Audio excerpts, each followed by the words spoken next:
রাকিব, তুমি ক্লাস ফাঁকিতে কেন আমাকে ওয়াশরুমে আসতে বললা?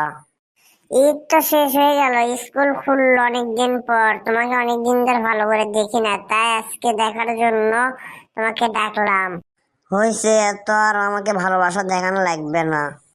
কেন, দেখালে কি হবে? তুমি তো আমারই। আমি বেশিক্ষণ থাকতে পারবো না, কিন্তু মাসুদ স্যার কিন্তু ক্লাস নিচ্ছে, হুট করে চলে আসবে। স্যার আসুক না, খালি স্যারক ম্যানেজ করার দায়িত্ব আমার। হ্যাঁ জানি, শাহরুখ তুমি কি ম্যানেজ করবা? শাহরুখ দেখলে তোমার হাঁটু কাঁপে। কেন এখানে ওয়াশরুমে ছেলে আর মেয়ে কি করিস না তোরা দুইজন? এর আগে তুই তো ক্লাস 10-এ পড়িস আর মারিয়া তো ক্লাস 9-এ পড়ে, তোদের মধ্যে কিসের কথা হচ্ছে আমি কিন্তু তার আগে সব শুনতে পারছি। স্যার, আমার কোনো দোষ নাই, রাকিবে আমাকে জোর করে নিয়ে যাচ্ছে। হ, বুঝি বুঝি, আমরাও বুঝি, এক হাতে তালি বাজানো সেটা আমরাও বুঝি। হ্যাঁ স্যার, সব দোষ ম্যারিয়ারই বিচার করেন, আমি গেলাম। স্যার, এটা আমার কোনো দোষই নাই, রাকিবেরই দোষ। আচ্ছা যাই হোক, এই যে প্রথম দিন দেখলাম তাই ছেড়ে দিলাম, নেক্সট টাইমে দেখলে কিন্তু কড়াকড়ি করে বিচার করবো।